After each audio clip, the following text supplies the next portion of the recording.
Okay, so good afternoon, everybody. Welcome to Neurology Grand Rounds. It's a pleasure to introduce Misha Backonja, who's going to be speaking with us today. Misha is originally from Yugoslavia, or the former Yugoslavia, where he did his medical education at the University of Zagreb.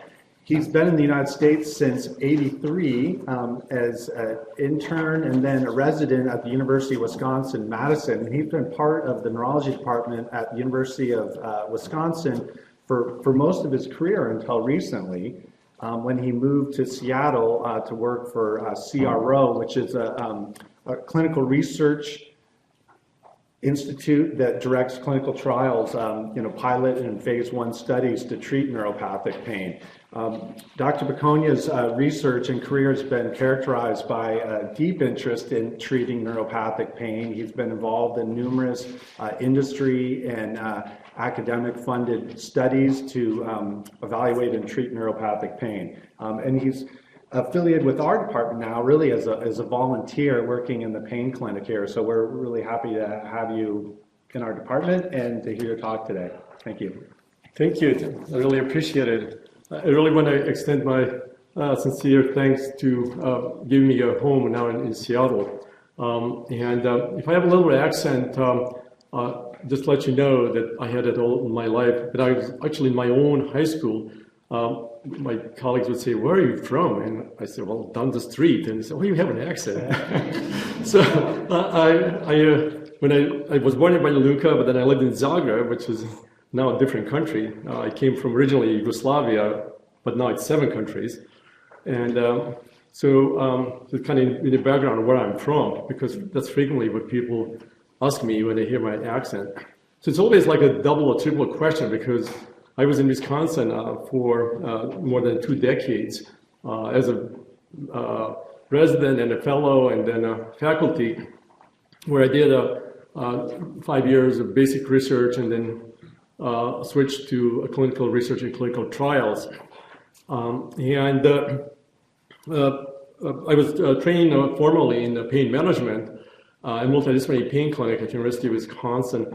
But you can imagine, as soon as people know that you do pain, although I was a neurologist, my clinic was full of, guess what, patients with pain problems. And so one of the things that happened to me in a clinic was I would face patients with pain problems like everybody does.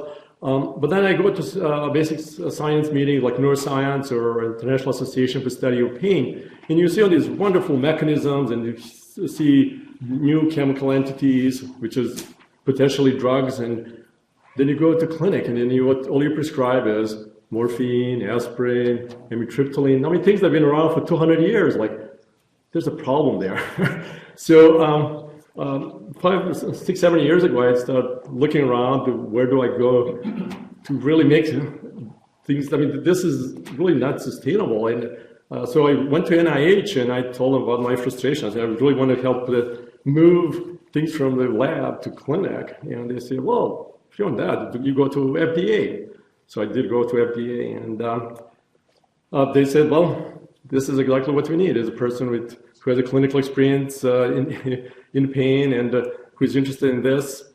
But meanwhile, I meet a colleague, Dr. Lynn Webster, who had a small CRO in Salt Lake City, and he pretty much convinced me that really action is in the world of CROs. So 5 years ago, I switched the gear and went to first small CRO that got acquired by a bigger one. And now actually I moved again to Worldwide Clinical Trials. That's the name of our clinical research organization. And my task in this new position is to advance how the clinical trials are done to advance transition from preclinical to clinical research. Because one of the big questions is everything works in rats. If you look at all the studies, when you go to basic science meetings, everything works in rats and mice. But when you go to clinic, guess what? We still have to deal with the scourge of opioids in the absence of really good therapies. So that's where I'm at. And when I moved to Seattle, I told this company, my management, I said, I want to stay in the clinic. And now I'm one day in a clinic on Fridays at the pain center on Roosevelt.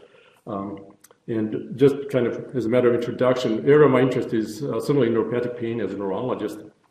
And I'm also interested in small fiber neuropathy as well. And I'll make some reference to that as I go. I really want to make this interactive. So if anybody has any question at any time, please raise your hand. And I really don't want to leave anybody kind of in dark. Just as also another matter of introduction, and I don't know how many scientists are here. Misha, there's two microphones there in front of you, one around your neck and that one. Push the one in front of you down so that there's no echo. There you go. Is that better? Yeah. I think sorry. Good. I'm glad. Yeah, I mean, it was making your special accent even more Accented. resonant. Yes. Good. If I don't know how many scientists are here, but in science there's always a question, what's your question?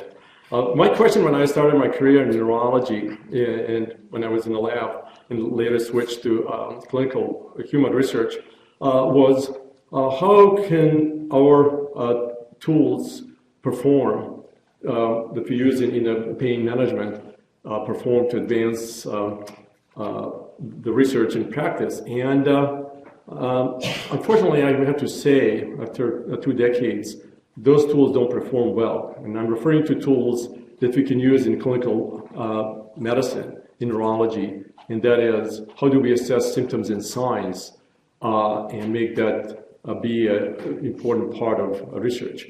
But things are improving, so I hope if you can leave this presentation with anything, at least is an impression that there is a progress.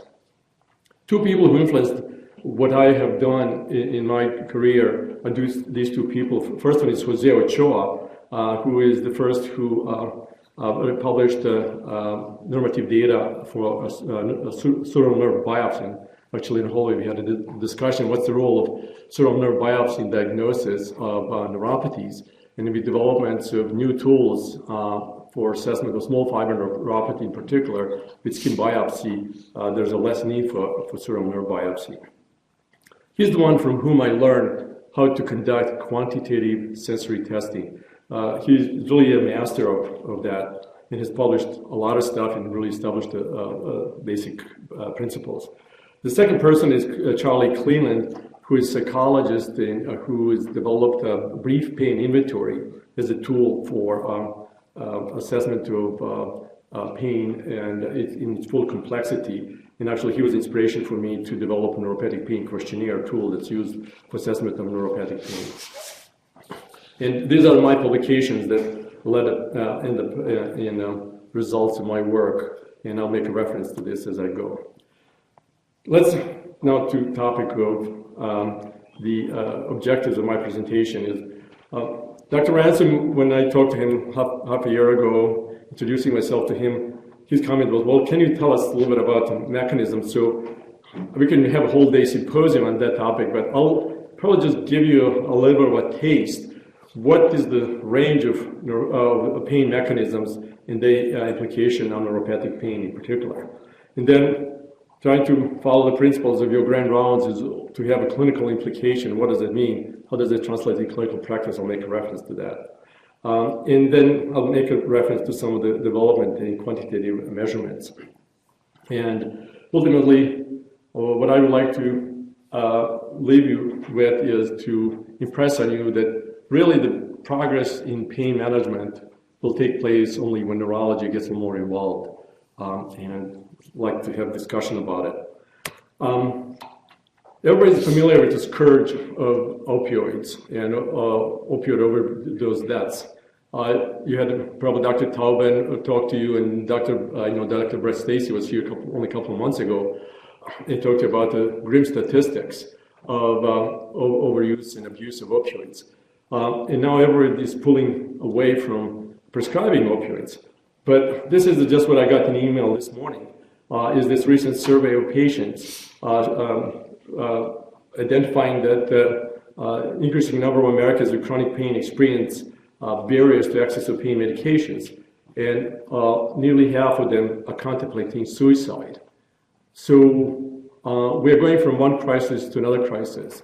We can have a practical and philosophical discussion why patients with chronic pain experience all the difficulties. But I'll hopefully give you at least some view how a good diagnosis can really lead the way in treating these patients appropriately. Because most of what these patients need is recognizing that they do have a problem, may not be obvious, may not be taken on an X-ray or documented on EEG or EMG, but they do have a problem. And a lot of times it's neurological.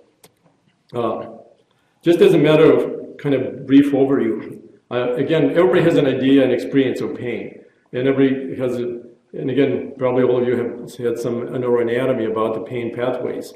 But it really took me a few years of studying this to realize that this is not a singular phenomenon. This is, yes, the event can happen in periphery, like touching a hot stove, but there's a whole host of events that are termed transduction. There's a whole, a long list of neurotransmitters and neuromodulating neuroactive substances that initiate this peripheral nerve impulse in peripheral nerve that's called peripheral transmission that leads to then propagation of the signal of tissue damage or disease that is happening in periphery that triggers central processes at the level of synaptic transmission. Things get pretty, if you think this was complicated, things get really complicated when you get to spinal cord because you have a central transmission as well as descending modulation because it gets activated when signals arrive to the brainstem. And I know there are medical students and residents here, so there's a question. What part of spinal cord does the central transmission takes place? Any volunteers?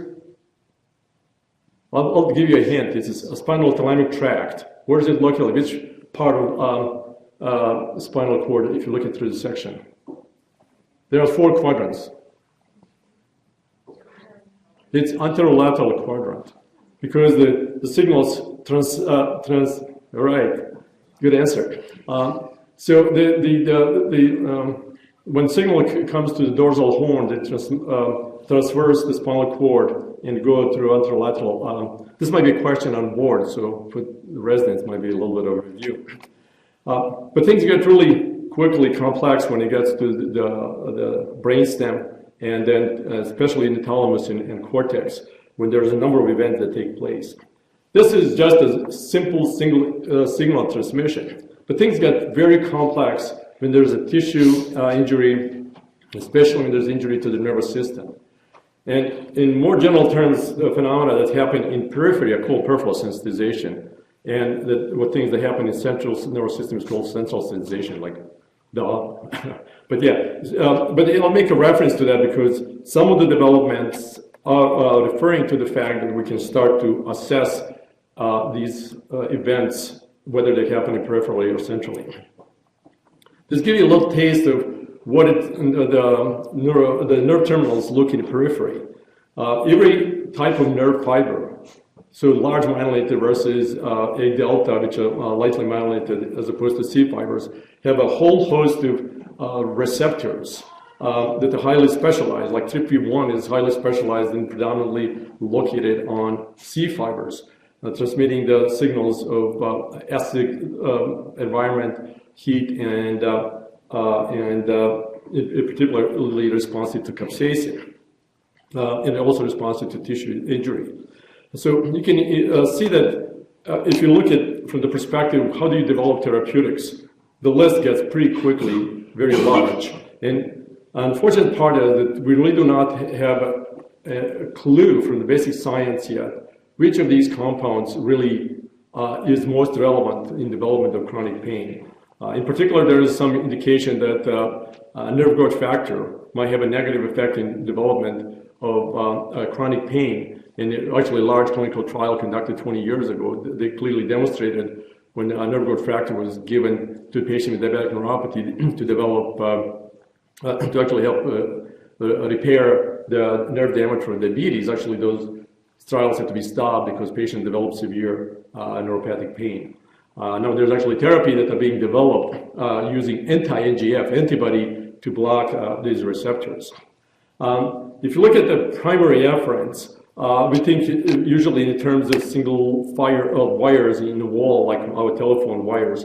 But you can see that this is actually a network in very close interaction between the not only nerve fibers themselves, but also with the surrounding tissues, in particular fibroblasts and the other tissues, in very close interaction with the vascular system.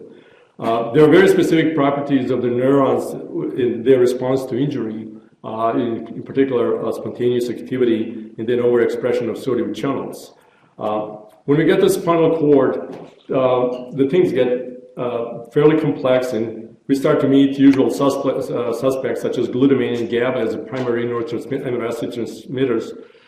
On this list, what's missing is neuropeptides like serotonin and noradrenaline, which are really important in modulating the transmission of the, and get upregulated in some resistances and dysregulated in others in development of chronic pain. And then certainly neurotrophic factors play a significant role, but what we're realizing is that glia really is very reactive in terms of injury, and also there's evidence from University of Colorado that the glia becomes dysfunctional in terms of chronic opioid exposure. So it's kind of paradoxical to think that glia contributes to hyperalgesia as a result of exposure to opioids.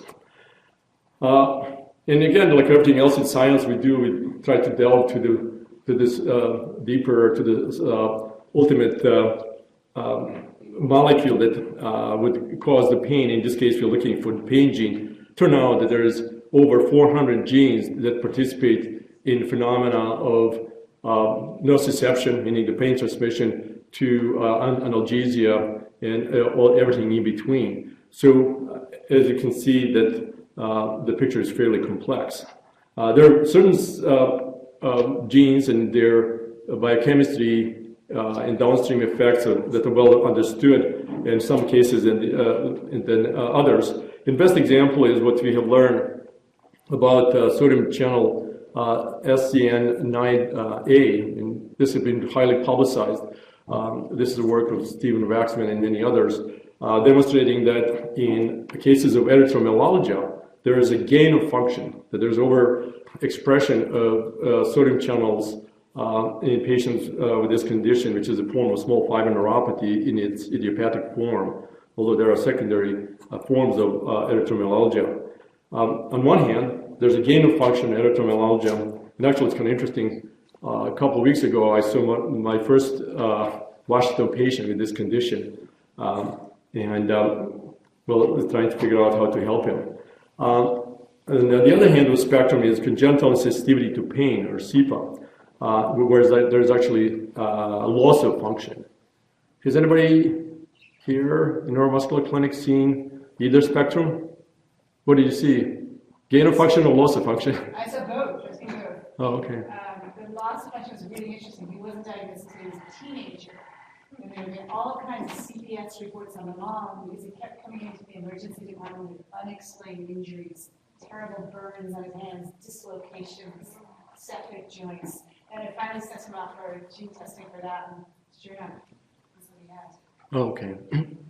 Yeah, so yeah, those patients are there, and again, actually the patient I saw was a 3.5-year-old who came with a brachial plexus avulsion, and they thought that he might have a hyperalgesia. And when I talked to the mom, they had got the same history of lots of injuries and no reactions, and I tested him for hot and cold. I mean, he didn't respond to anything. I had to put the tuning fork, he responded right away.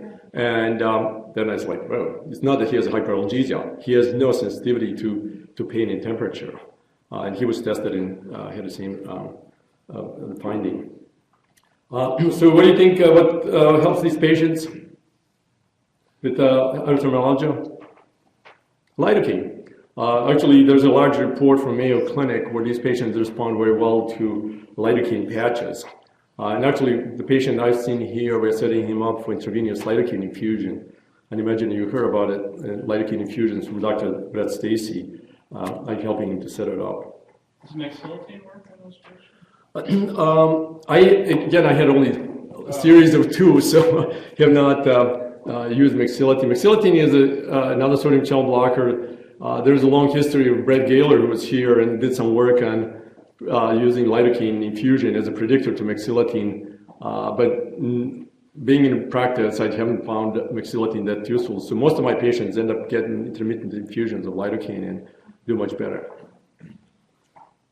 So to move up neuroaxis, what we come is to the brain, where 20 years ago, Bushnell and Duncan have demonstrated that indeed, in 2001, they published in Science that indeed, the brain, actually in 1994, published that the brain does respond to pain. And of course, it turns out that there are networks that pain responds to. And actually, there's a very specific network that responds to, in particular, in nervous injury resulting in neuropathic pain.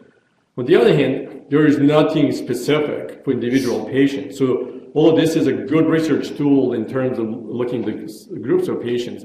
For individual patients, there is no pain pattern. There's no pain MRI, although there was a lot of hoopla 5 years ago when University of Colorado investigators published in New England Journal of Medicine the pain network and so on. There was a lot of looking into the fMRI will be a new pain test, but it's not. All of the functional MRI studies start with one question. The question is, does the patient have a pain? If the patient reports no pain, all of these patterns do matter. So just have to kind of make that clear. Ultimately, it does come down to talking to the patient.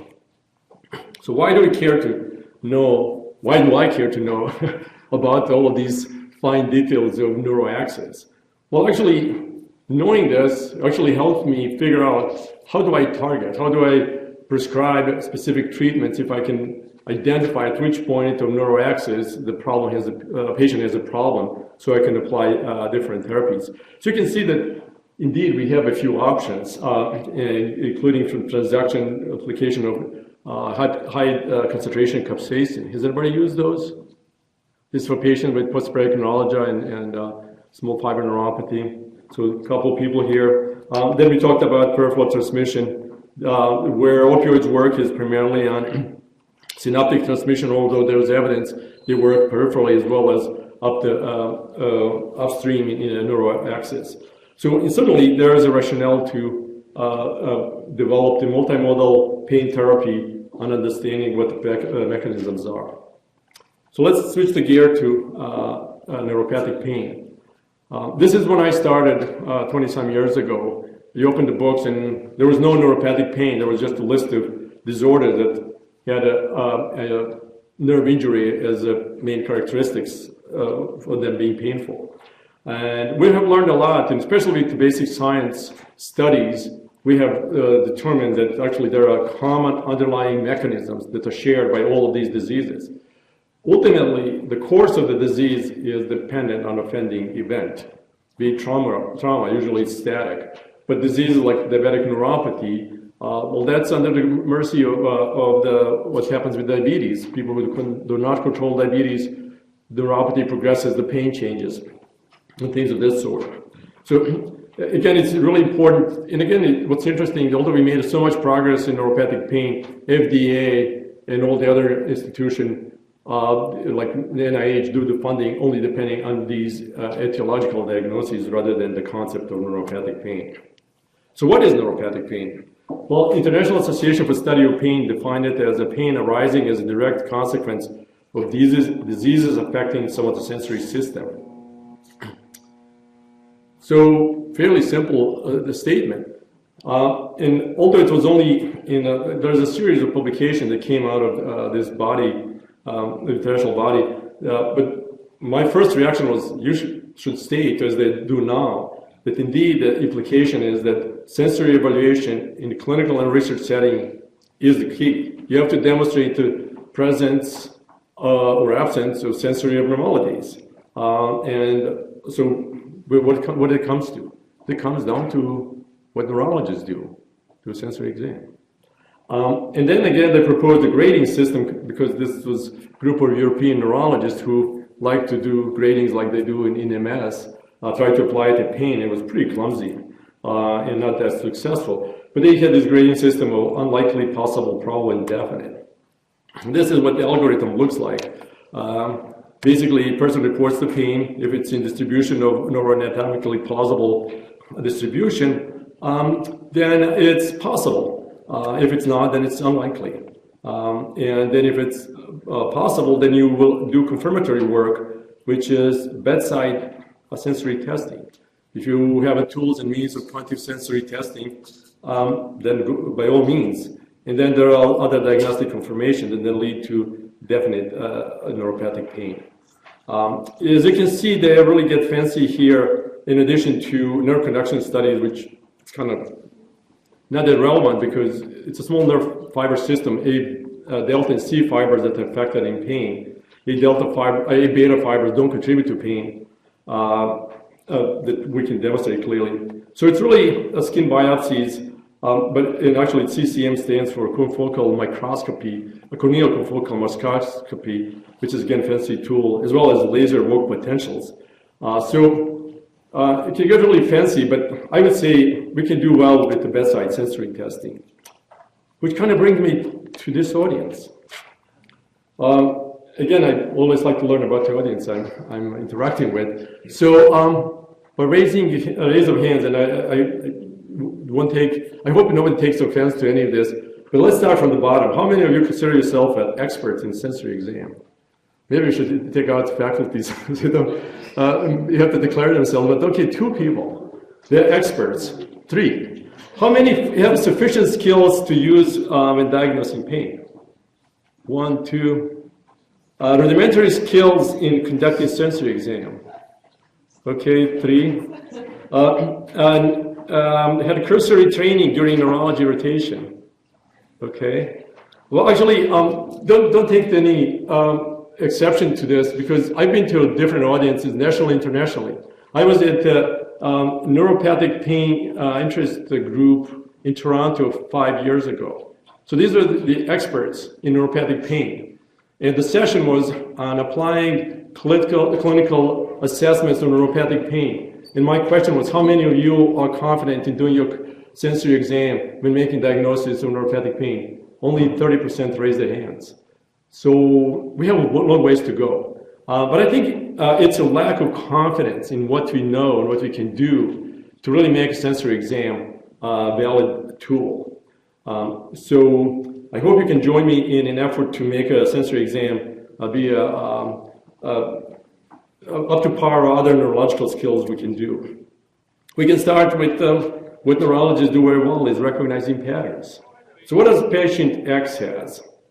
If I tell you this woman fell through the glass door, and actually in the University of Wisconsin they have a colored paint drawings where each color designates a specific sensation.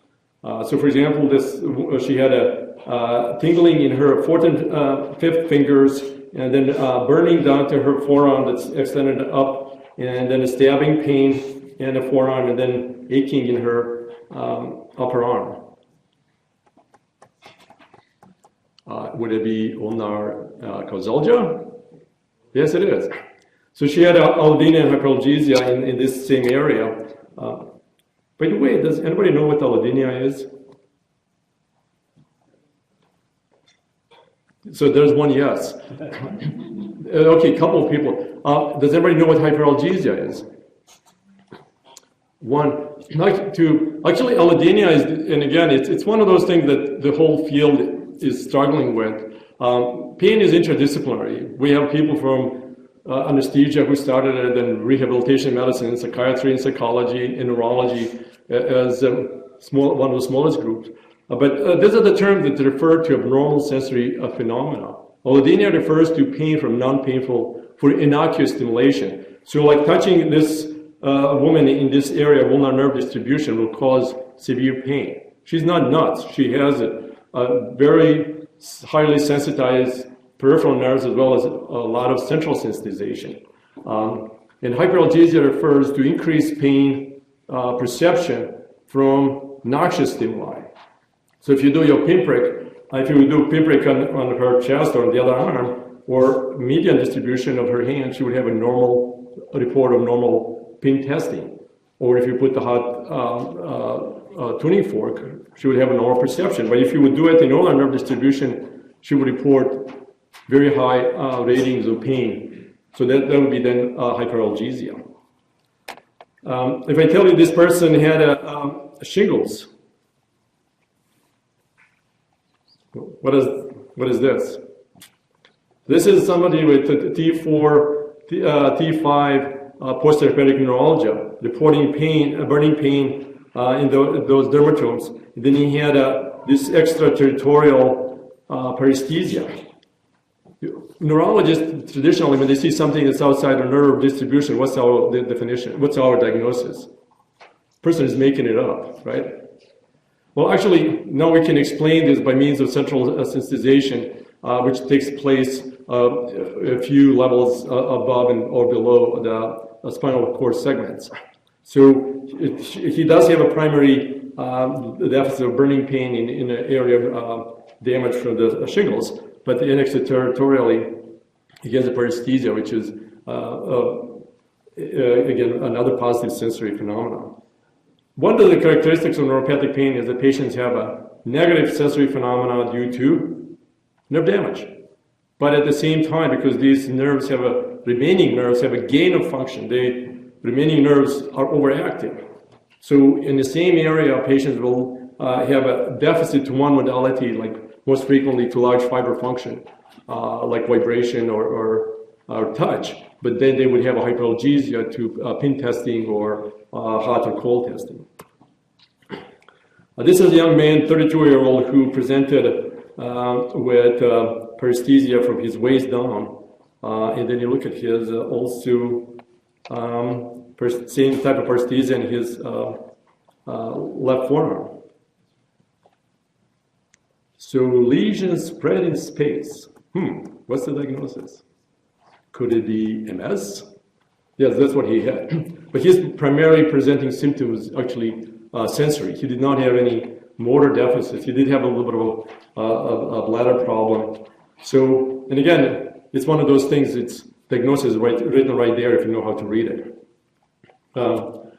So currently available tools that we can do in a clinical setting is referred to the grading system proposed by our colleagues is this, but I think we can do better than this.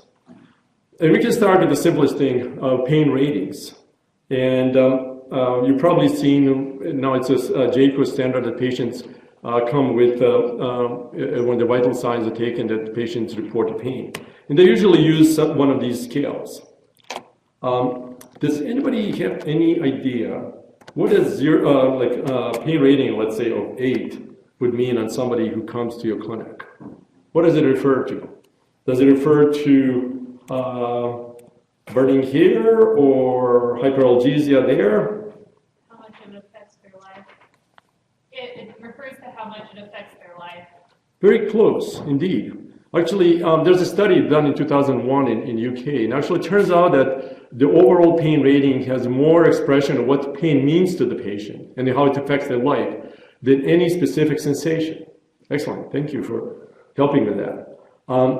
But how do we then find out when we have so many symptoms as patients and those pain drawings to show to us? That would be indicative of neuropathic pain. There is something that's called neuropathic pain assessment tools, maybe such as Leeds assessment of neuropathic symptoms and sign scale, developed in UK, DN4 developed in Germany, neuropathic pain questionnaire we developed in University of Wisconsin, pain detector developed in Germany, all independently around the same time. Identify a number of symptoms the patient with neuropathic pain have. So you can see that patients with neuropathic pain have not one or two, but many symptoms. So if you ask them one number, they'll just put it all together and give you a number. But if you really know if they have neuropathic pain, you give them one of these. Has anybody ever heard of Pain Detect or neuropathic pain questionnaire? Well, now you do, so then you can leave. If you haven't learned anything, you can say you have learned it. But these tools developed specifically to differentiate neuropathic pain from non-neuropathic pain.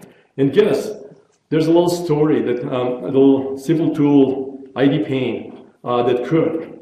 The University of Wisconsin is associated with the VA Hospital and Medical Center in Madison, where I had an appointment.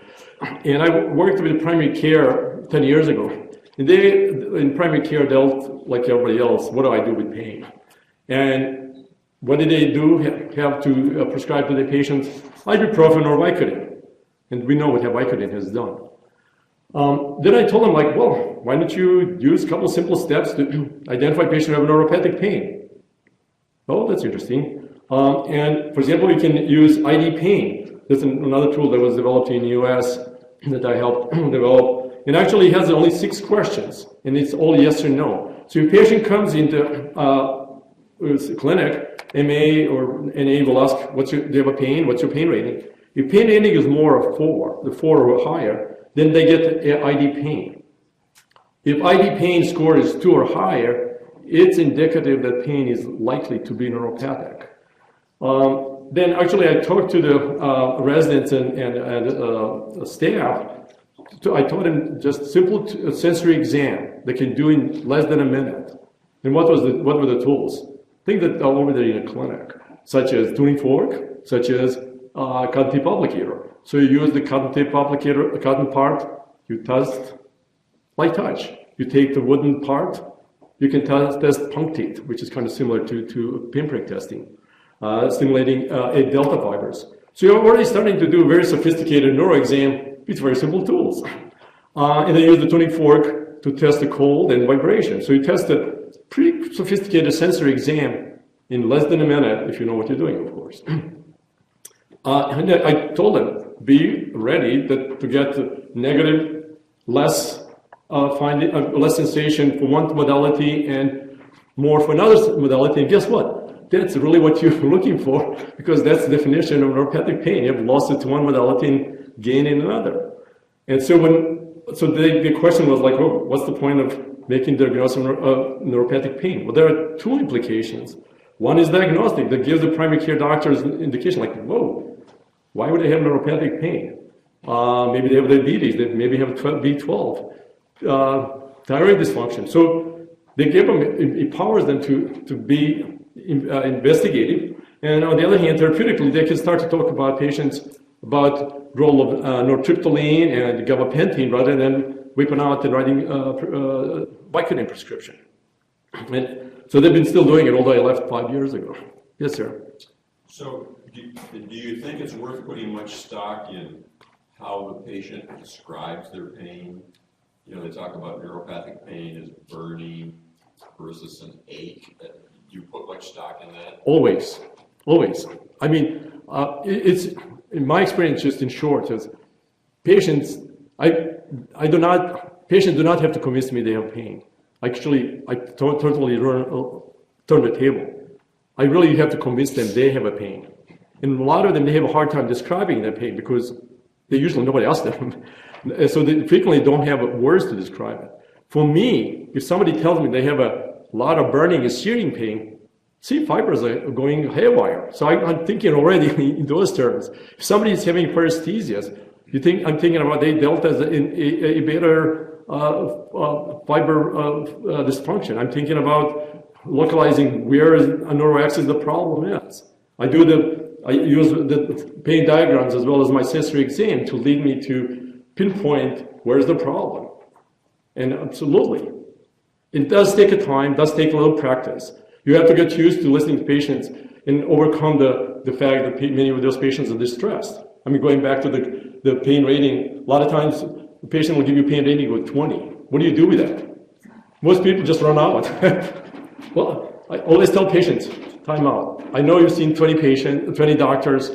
I know you have a pain, but I really need to know about that pain that goes down to your leg. Well, that pain, that's 7. And now you can start the discussion. And because, as I said, most of the patients, they need diagnosis. They don't need as much Vicodin or somebody to cry on somebody's shoulder. They just need to be understood. And so we do. I would suggest we can do sensory neurologic exam literally for this reason, to identify what the problem is. And I guess this is a little bit neuro trivia. Here is the micrograph picture of the peripheral nerve.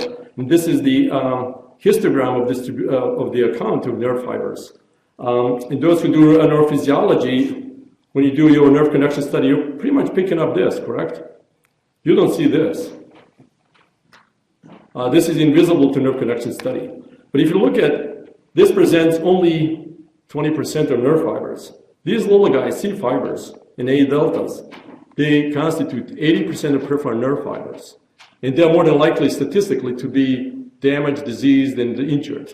And so it's not surprising that patients who have a metabolic syndrome, who are going to develop diabetes, a lot of times present to the primary care or neurology with burning and numb and tingling feet, because these fibers are already giving the ghost.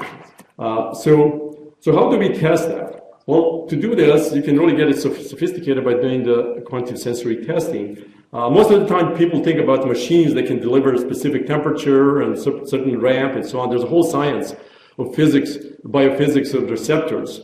And you can test it with simple things as a brush or tuning fork, or you can do the set of von Frey monofilaments, and now actually von Frey used the horse hairs. Now they're made out of plastic. But in any case, you can really interrogate the nervous system in terms of down to sensory channels, and go back to the question from a couple of minutes ago. Now, if I find somebody who has a burning pain, and I'll bring the case that might serve as an example, and somebody who has a hyperalgesia too hot, you are really confirming yourself in putting to the higher order of confidence that indeed this person has a C fiber neuropathic pain.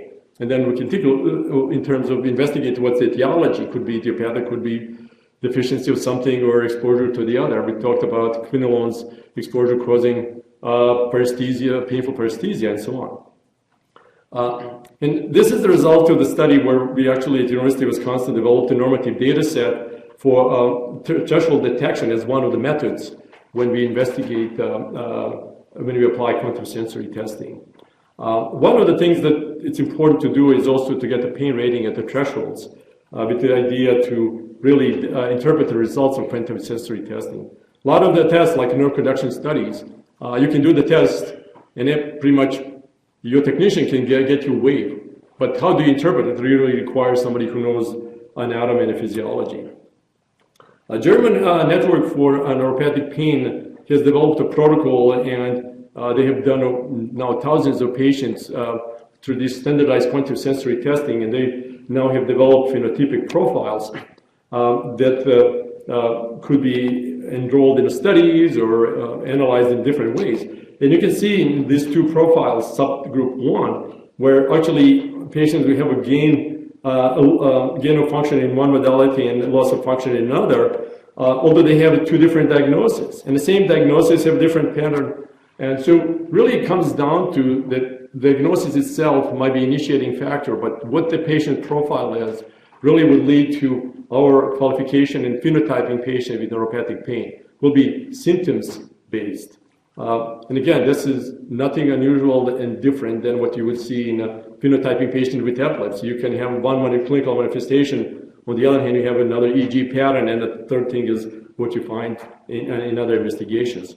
So really this helps us to start to quantify and put the things in perspective. So what was the x-axis on that? Oh, these are the different modalities. Here is actually the different testing modalities. So this is not an axis of one of the things. So for example, there's a warm detection, cold detection, warm detection, TSL. There's different methods, cold pain detection, hot pain detection. So they have a battery of 13 tests. And so depending which test is done, although patient in this group has a post-operative neuralgia, 30% of patients with post-operative neuralgia have this profile. But patients, 11% of patients with post-operative neuralgia have a very different profile. So although it's a one etiological diagnosis, the profile is different. And that might be more similar to 16% of patients with diabetic painful neuropathy. So it's not either or, it's and And you have to take the diagnosis, but as well as the phenotypic profile. Some of the research I've done at the University of Wisconsin has been now collaborated in many other centers, is that actually going back to the immune system, and I made a reference to microglia as central elements. There's actually evidence that the periphery glia is involved in chronic neuropathic pain, and this is a study where we demonstrated that CSF IL-1 was proportionally increased in its severity of pain, while IL-10 in the blood was negatively correlated. Just for those who are not familiar, IL-10 is actually anti-inflammatory cytokine, while IL-1 is pro-inflammatory. So you can see that there is, in these patients, although the damages to the nerves, their immune axis is tilted in a negative way. So this is one patient with pattern of what? Leg-dependent distal neuropathy. This patient, again, has a positive and negative sensory phenomena. She has a black heels numbness. She's very numb in her legs and feet and her fingers, but at the same area she has a stabbing pain and tingling and burning. Turned out that she had a small fiber idiopathic neuropathy. That was her burning pain, that was the predominant symptom, so which indicated to me this is probably fiber mediated. On quantitative sensory testing, she had a warm allodynia. Warm testing, she was rating her pain as 8. Again, peripheral sensitization of C fibers. Her cytokine profile was similar to what I presented. She responded to IV lidocaine, overexpression, positive gain of C fibers, of the sodium channels in C fibers probably. She did not have genetic testing or fMRI, but prediction would be that this would be the case. So that's what I'm kind of hoping, that soon we will be able to apply these tools and profile our patients kind of similar to what cardiologists do when somebody presents with chest pain. They got a chest X-ray, EKG, echo, stress test, and whole shebang. We can do this now and get much better and closer definition of what the problem with the patient is. So I hope that answers the question that you asked. And you have to start with the pain symptoms, as I did. So I hope that answered the question. Now I'll switch for the remaining few minutes to the experimental models. When we talk about the pain models, usually people think in terms of clinical models. But I don't know, probably I'd be surprised if anybody's familiar with UVB, ultraviolet burn, which is actually could be applied for like a minute or so and can induce the second degree burn similar to sunburn. But that's stable for 24 to 36 hours. We can start to test some physiological or pharmacological molecules. Intradermal capsaicin causes central sensitization, while UVB does primarily induces peripheral sensitization. I've been working with Mike Nemino from Stanford, who uses diode laser, which selectively can stimulate C fibers separately and selectively from A delta fibers. And again, we talked about quantitative sensory testing. So why did I bother to develop human experimental pain models of pain?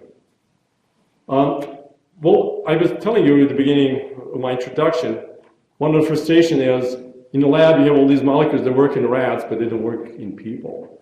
But we have so much work done during the phase 1 with normal healthy volunteers, where we expose these normal healthy volunteers to new drugs, which is at that point called new chemical entity, because it's not a drug. Drug is the only thing that's approved. So this new chemical entity, we do not know what they do to people. And a lot of times they go to the patients, but we do not know, do they have any action in people? Number 2, we do not know if there's any dose response. And then the other thing is there any ideal mechanisms? But by applying human experimental models, we can start to answer those questions. Intradermal capsaicin test, which I call pain challenge test, is done by injecting intradermal capsaicin 100 micrograms into skin, which results in this what is clearly axonal reflex. You see this erythema. And when you test these subjects, because when you do research, they're subjects, not patients, this person will have an area of secondary hyperalgesia. It's called secondary because nothing is done there, but it's an area where a person has a hyperalgesia. When you do the pinprick and hot testing, the person reports a lot of pain. So, you can see that what I do now with the CRO, we can apply the new chemical entity and find out if it does anything to these subjects. And work with Mike Nemenov, he's developed a diode laser, which is very different from a CO2 laser, which stimulates only A delta fibers. Diode laser stimulates specifically A delta fibers and C fibers. And as you can see in this elegant work, he's demonstrated that A delta fibers has a and this is done with evoked potentials, and he has also psychophysical report of increase in pain with increased intensity with A delta stimulus, and then he switches the stimulation to C fiber protocol, and you can see that clearly there is a high correlation between evoked potential and patients and subjects' report of pain from the laser. He did a very clever test when he applied topical capsaicin. Topical application of capsaicin actually functionalized the C fibers for a few hours. So when he applied capsaicin and did delta stimulation, nothing happened. But with C fibers, there was hyperalgesia. There was increase after the application of capsaicin.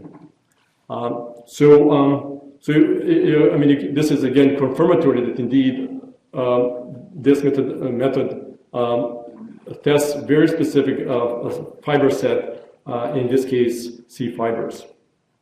So how do we apply this? For example, we know, and actually this is now demonstrated, that nonsteroidal inflammatories, which work primarily to peripheral mechanisms, have effect on UVB, but no effect on intradermal capsaicin or cold pressure test or what's called a controlled pain modulation. We have not done this yet, but this is hypothetical. With opioids, they work through everything. Gabapentin does not work on a UVB, but works on intradermal capsaicin and the cold pressure test. So if you have a new drug, new chemical entity, we can submit it to testing and determine, number one, is there any response? Number two, what's the dose response? And does it work through peripheral mechanisms or both? So you can see that now we can go from preclinical laboratory kind of rat research to people, but actually making this intermediary step before we go to the patient and give them this new chemical entity, new chemical, that we hope is a drug, knowing that there is a dose to it, that we can dose the patient more appropriately. Again, I imagine that most of you are not aware, but there was over 150 clinical trials conducted last 20 years. How many of them led to the approval of new therapies for neuropathic pain? 0. It's not that bad. That would be bad. 5. And actually, 4 of them are repurposed, like gabapentin, duloxetine. There's only one new chemical entity that went from the lab to people, which is zaconotide. Anybody heard of zaconotide? Prialt, calcium modulating drug that's administered intrathecally. Again, it's not a big success. It's a highly specialized drug that has to be delivered through the pump, very narrow therapeutic range. So the problem is, and now we can understand that how big problem we have. Billions of dollars were spent. It's now verging on unethical for us to do research without really having an idea of where we're going. On the other hand, we talked about the urgency of 45% of people surveyed thinking about suicide because their pain is unbearable and they have no access to care. So this really gives us a different perspective on unmet need. Again, I don't know if you heard of an Institute of Medicine report on pain published 3 years ago. It was published, again, identifying that there's over 100 million Americans who suffer from chronic pain at any given time. And with the cost of $650 billion to our society. So it is definitely unmet need. And so I'm hoping that through means and tools of, if you look at it, this is a lot of good old neurology, how we can make advancement in applying true and proven neurological tools to advance the field. I had to kind of make a comment about the therapies. And again, there's nothing new, as we talked about it. But how do we apply these therapies? Just to kind of give you a little kind of high overview. There are a number of guidelines and protocols. And there's a couple of things that I participated in treatment guidelines. This one was by American Academy of Neurology. But ultimately, yeah, these are all mostly approved drugs, but what your patient gets really doesn't matter what the guidelines and protocol are. It's basically whether a drug utilization office approves. So I'll finish with the case I saw just 2 weeks ago. And just to kind of put things in perspective a little bit. This was a 45-year-old man with complex medical history. He had endocarditis, aortic valve replaced. And then he was sent to me by a local primary care doctor with a complaint of left thigh pain and left hip pain. And then he said, when I talked to him, he said, oh yeah, I hurt all over. And his question was like, Doc, I mean, he was actually working on a shipyard. He was a painter and a sandblaster. I don't know what they do, blast something or the other. So his question was not, can I have Vicodin, but his question was, do you think I can go back to work? And if I ask for disability, what do I ask for? And I had a fellow, and we spent a little time show and tell. These are new diagnoses. I sent him to his primary care physician and made a phone call. Did he have one a neurological problem? Well, he had a left neuralgia peristhetica. That was obvious. I mean, he had a pain that was just like on his left lateral. He was actually wearing a lot of belts, so risk factor was simple in there. He had a hip that would not move at all, so he had probably osteoarthritis of the hip. His left knee pain was referred pain because reproduced by exacerbating his pain. And his hip or a thigh produced a knee pain.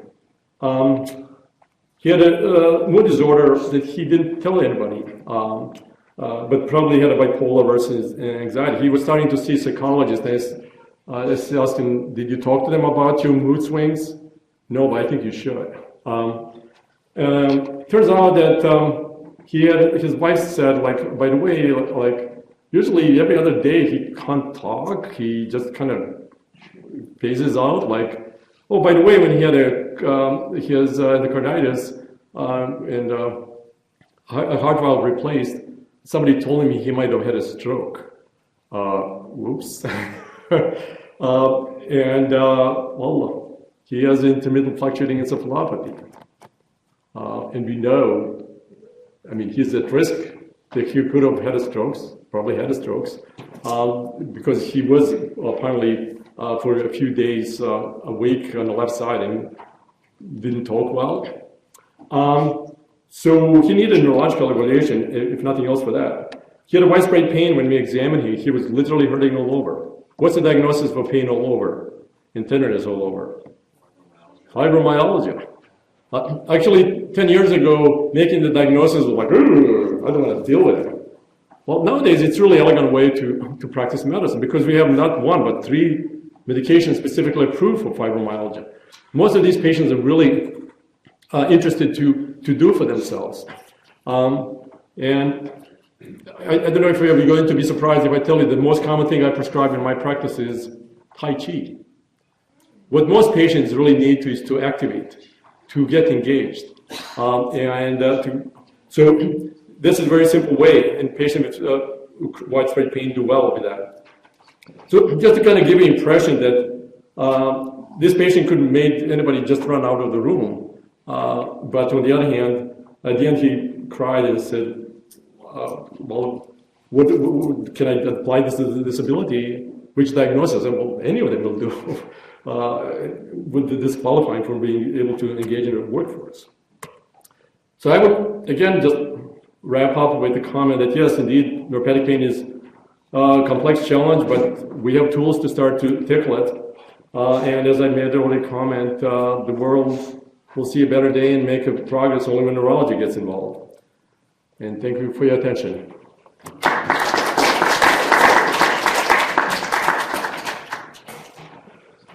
Any questions, comments? Yes. A question about intravenous lidocaine. Yes. So helpful for what? How does one get it? And who gets to dose it? The question is intravenous lidocaine. How do you refer? Who do you refer to for intravenous lidocaine therapy? And who is the best patient, and how do you go about doing it?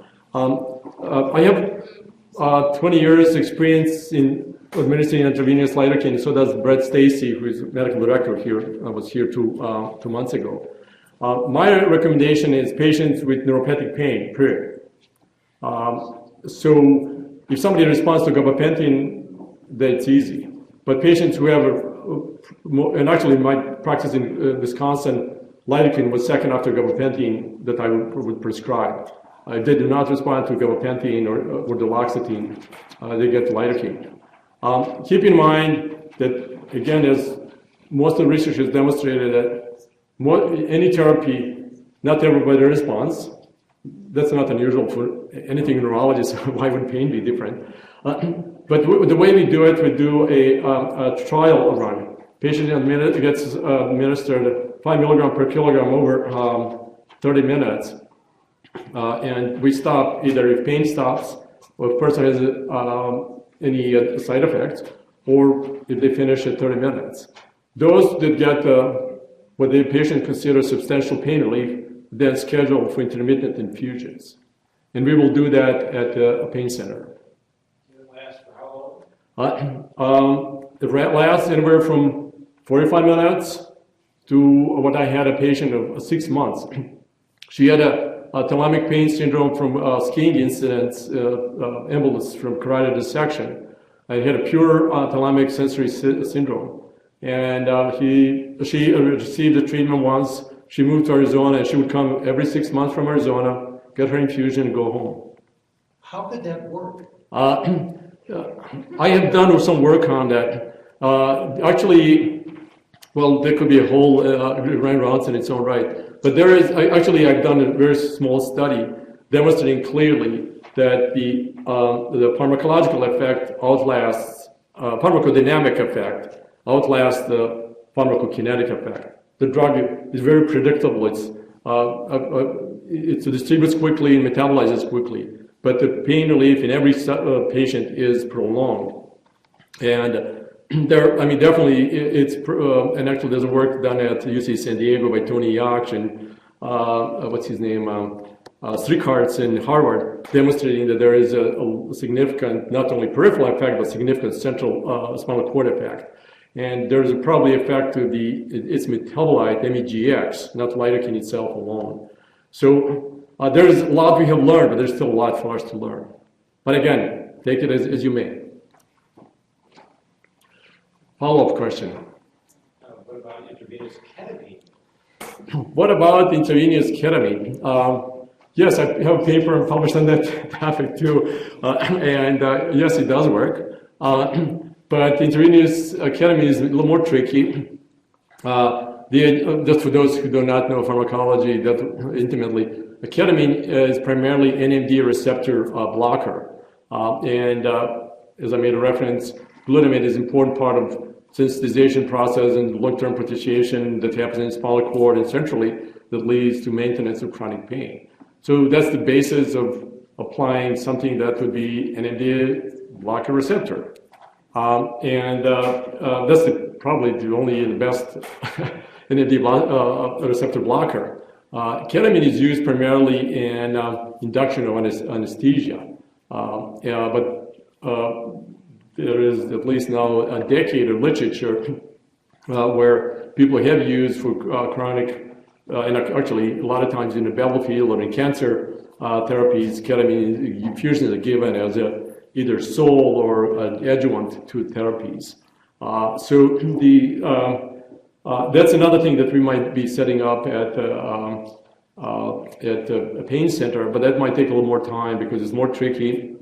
It's basically anesthetic that because at the smaller doses it serves as an analgesic, and at the higher doses it's anesthetic. So dosing gets a little tricky. Patients get psychokinetic effects. In my experience, people with PTSD have very abnormal reactions, so you have to get ready to deal with that part. While lidocaine is very simple in terms of side effects being dose related. So first side effect from lidocaine is the paresthesia. If you reach that, you can stop the dosing, and it's 5 minutes later, it's all clear. But with ketamine, things kind of get a little more complicated and longer acting. Because of time, some people have additional questions that can come down, but thank you for your time.